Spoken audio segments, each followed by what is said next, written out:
kita dari kelas 9E. Sekarang kita ada di kediaman Haji Umar Said Cokraminoto.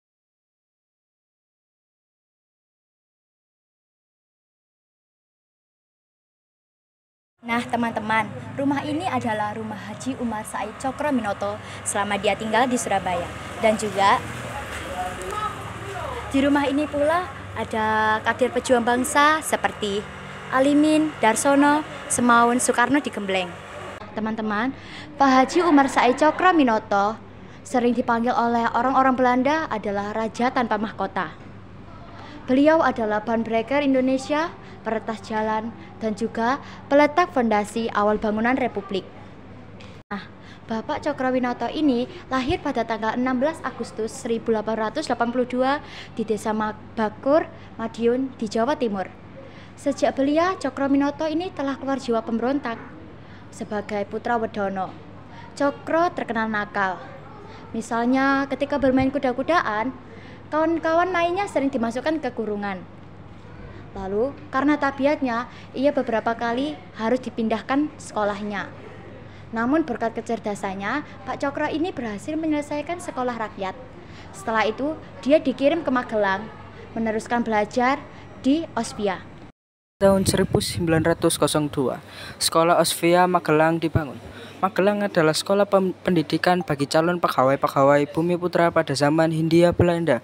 Setelah lulus, mereka dipekerjakan dalam pemerintahan kolonial sebagai pamong praja.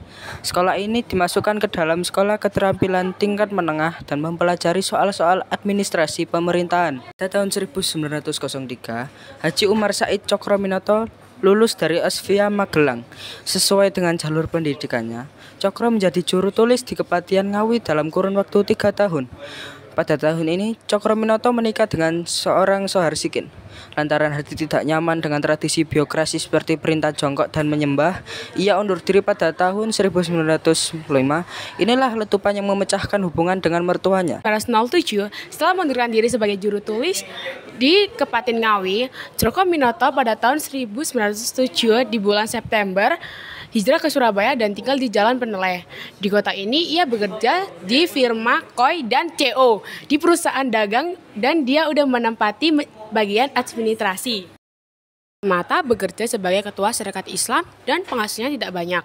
Pak Cokro tinggal di kampung yang penuh sesak tidak jauh dari sebuah kali. Penyimpang dari jalanan yang sejajar dengan kali itu adalah sebuah gang dengan deretan rumah di kiri kanannya dan terlalu sempit untuk jalan mobil. Kan Syarikat Islam. Pada tahun 1912, kekuasaan Samanhudi di Syarikat Islam ternyata lebih singkat ketimbang masa merintis perkumpulan itu. Malam sebelum Kongres di Yogyakarta 17 April 1914, Samanhudi mengumumkan niatnya tetap menjabat ketua. Keinginannya justru dicelah oleh Dwi Josewojo, orang Budi Utomo yang juga anggota SI. Kongres Syarikat Islam yang kedua di Yogyakarta pada 1914 ibarat lonceng yang menandai kejayaan Samanhudi. Pamor tokoh pendiri yang membangun SI dari organisasi Ronda Mekso di Surakarta ini dengan cepat meredup, usaha batik mulai kurang bersinar. Inilah surat kabar Syarikat Islam, diterbitkan pertama kali Desember 1912 di Surabaya. Nah, teman-teman, ini adalah ruang pribadi Bapak Said Cokraminoto.